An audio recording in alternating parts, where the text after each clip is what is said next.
Salut à tous les postos et bienvenue pour cette nouvelle vidéo. J'espère que vous avez passé une bonne journée. Honnêtement, la victoire du Paris Saint-Germain, quand tu as des qualifications comme ça, on se rappelle de la qualification contre Chelsea en 2015, on se rappelle de la qualification contre Chelsea aussi en 2016 en 8e, contre le Barça l'année dernière, contre le Barça il y a 4 ans, contre le Bayern de Munich il y a 4 ans. Et ces soirées-là, ça donne des émotions incroyables.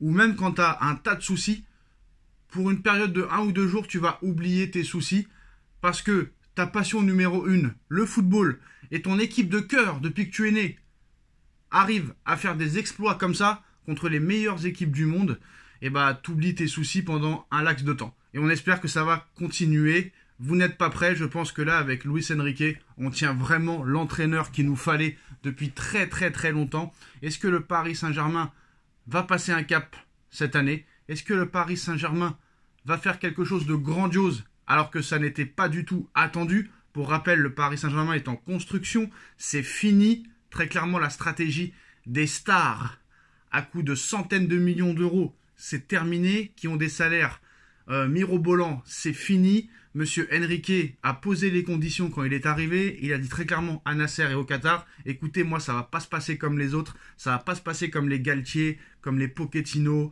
comme les Tourelle, comme les Emery, etc. C'est moi qui décide de tout, c'est moi qui décide qui est dans le groupe, qui va jouer, qui va pas jouer, et c'est clair et net. Sinon je ne marche pas.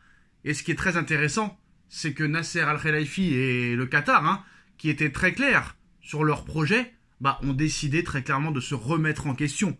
Et ça, c'est bien. Très clairement, c'est bien parce que je n'y croyais pas. Honnêtement, je pensais réellement que le Paris Saint-Germain allait continuer sa politique de star. Parce que pour rappel, avant que Enrique arrive, le Paris Saint-Germain voulait prolonger Messi, voulait prolonger Sergio Ramos.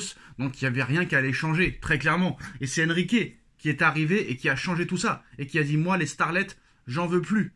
Moi, les mecs qui font passer leur vie personnelle avant leur club, c'est terminé, c'est fini. Et ça, c'est très bien. Honnêtement, franchement, il a lancé la sonnette d'alarme. Et en plus, on l'a suivi, c'est très bien. En plus de ça, c'est le premier entraîneur à s'entendre avec un directeur sportif. Et ça, on n'avait jamais vu ça à l'époque. Sous l'ère Leonardo, sous l'ère Antero Henrique, sous l'ère Kluivert, ça s'entendait pas du tout avec les coachs. Et là, on a un coach et un directeur sportif qui sont main dans la main. C'est pour ça que je pense qu'il faudrait absolument très rapidement prolonger Luis Campos. Pourquoi Luis Campos n'a pas encore prolongé alors que Luis Enrique, lui, a prolongé?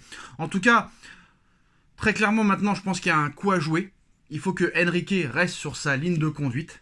Là, il y a un coup à jouer d'abord, c'est Marseille, dimanche. Là, Marseille, il faut vraiment les fracasser, il faut les humilier pour qu'on leur fasse fermer leur bouche, parce que ça parle vraiment trop. Ces mecs-là ne respectent pas le Paris Saint-Germain. Je comprends que tu n'aimes pas le Paris Saint-Germain, que c'est ton club ennemi, ça, je le comprends. C'est normal. On t'a pas dit de supporter le Paris Saint-Germain. On t'a dit seulement de le respecter un minimum. Voilà. Ces mecs-là, c'est peut-être grâce au Paris Saint-Germain qu'ils vont jouer la Ligue des Champions l'année prochaine. Parce que grâce à Paris, depuis des années, c'est Paris qui maintient à flot l'indice UEFA. Et ça, faut pas l'oublier. Maintenant, je pense que là, il faut pas faire les erreurs du passé.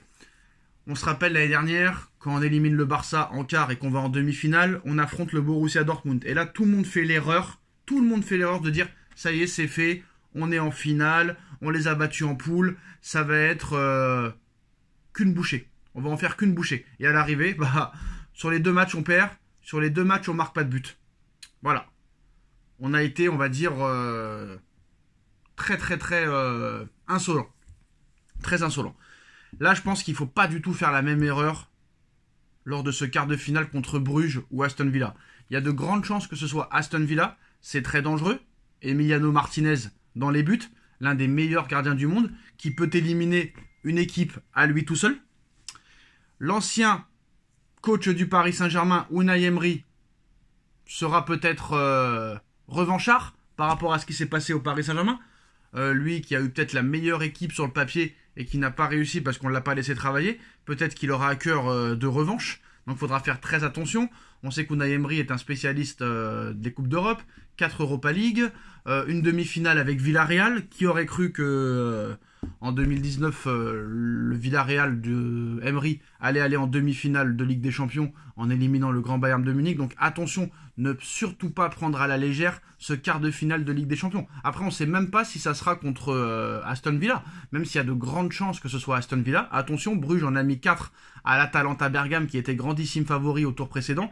Donc moi je pense que, admettons que ce soit Aston Villa ou Bruges, n'importe lequel, bah, il faudra prendre avec très sérieux, avec un grand sérieux cette équipe, respecter cette équipe. Oui, tu seras favori parce que quand tu élimines Liverpool, qui est premier de Première Ligue, qui a fini premier de la phase de poule de Ligue des Champions, qui est en finale de la Coupe de la Ligue anglaise, bah oui, si tu as battu cette équipe-là, si tu as battu la meilleure équipe du monde en ce moment, la meilleure équipe d'Angleterre, tu devrais battre normalement le 8e de Première Ligue actuellement.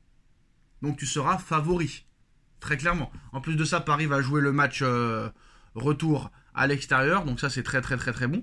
Mais voilà, je pense qu'il faudra prendre ce match comme on a pris le match contre Brest. Vous vous rappelez, contre Brest, tout le monde a dit attention, ils nous connaissent par cœur, il ne faut pas vendre la peau de l'ours avant de l'avoir tué, il va falloir respecter cette équipe de Brest. C'est ce qui s'est passé, 3-0 à l'aller, 7-0 au retour. Il faudra faire exactement la même chose. En plus de ça, Emiliano Martinez, comme vous le savez, les Français le détestent, et lui il adore qu'on le déteste, et en plus, très clairement, il a une adrénaline comme ça quand il est en terre ennemie.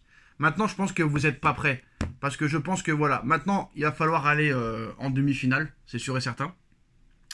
Il y a une Coupe du Monde des clubs cet été. Ça peut être une saison historique pour le Paris Saint-Germain. On a un joueur qui peut être ballon d'or, ça n'est pas rien. Mais je pense que vous n'êtes pas prêts ce qu'est en train de construire Luis Enrique. Parce que là, je peux vous dire que là, on est seulement à 10%. Parce que hier, on élimine Liverpool au tir au but, mais on doit les éliminer déjà au match aller. Au match aller, il doit y avoir 4-0 pour le Paris Saint-Germain, minimum, voire 5. Hier, à la mi-temps, il doit y avoir 4-1 ou 4-2 pour le Paris Saint-Germain. Si Paris aurait transformé leur occasion en but, on aurait dit que c'était un récital contre Liverpool. Si Paris commence très clairement à gagner ses matchs en Ligue des Champions en mettant ses buts, ça pourrait être très clairement du très très lourd, ce qu'on pourrait voir. Et il y a plein de manques dans cette équipe. Cette équipe est très perfectible. Voilà, on a un Donnarumma qui peut te sortir une masterclass sur un match, mais qui peut te faire 3 boulettes sur 3 autres matchs. En défense centrale, hier ça a tenu, mais attention, Marquinhos sera suspendu au match aller contre Aston Villa au Bruges. Donc Beraldo a-t-il gagné sa place hier en le remplaçant? C'est fort possible. Il va falloir que Beraldo ne prenne pas la grosse tête. Donc Marquinhos quand même, ça va être un manque pour le match aller des quarts de finale. Mais cette équipe, si elle se renforce l'été prochain, si elle prend une doublure à Hakimi, une doublure forte à Nuno Mendes, un très grand défenseur central, un très gros milieu de terrain à la place de Fabian Ruiz, et un très grand ailier et un très grand numéro 9, si elle dégage Kangin Lee, Asensio, Kolo Muani et qu'elle les remplace par 3 top joueurs, s'il remplace Fabian Ruiz par un top milieu de terrain et s'il remplace les indésirables Kipembe, Milan Skriniar et peut-être d'autres joueurs par des gros calibres, les prochaines années du Paris Saint-Germain pourraient être incroyables et Paris pourrait être très clairement l'équipe la plus forte lors des prochaines années. Je le dis. Voilà, et j'ai pas peur de le dire. Très clairement. On a vu hier un Nasser El Khelaifi en folie, un Luis Enrique avec des mots forts, on a vu une réunion Van Dijk, Campos, Nasser, mais quoi qu'il en soit, très clairement, on veut pas de Salah, Enrique n'en veut pas. Van Dijk encore moins, donc c'est pas la peine d'essayer de le recruter. On n'en veut pas, même s'il est très très bon. Mais voilà, on va continuer cette politique de jeunes potentiels. Mais franchement, ce qu'est en train de faire Luis Enrique, c'est vraiment du très très bon. Il faut continuer dans cette optique et surtout pas prendre ce quart de finale à la légère et exploser Marseille ce dimanche qui arrive. Et surtout continuer sur cette lancée. Et si cet été, on fait un mercato très intelligent, ça risque d'être très chaud pour les autres équipes lors des prochaines années. Dites-moi en commentaire ce que vous en pensez et à très vite. Tchuss.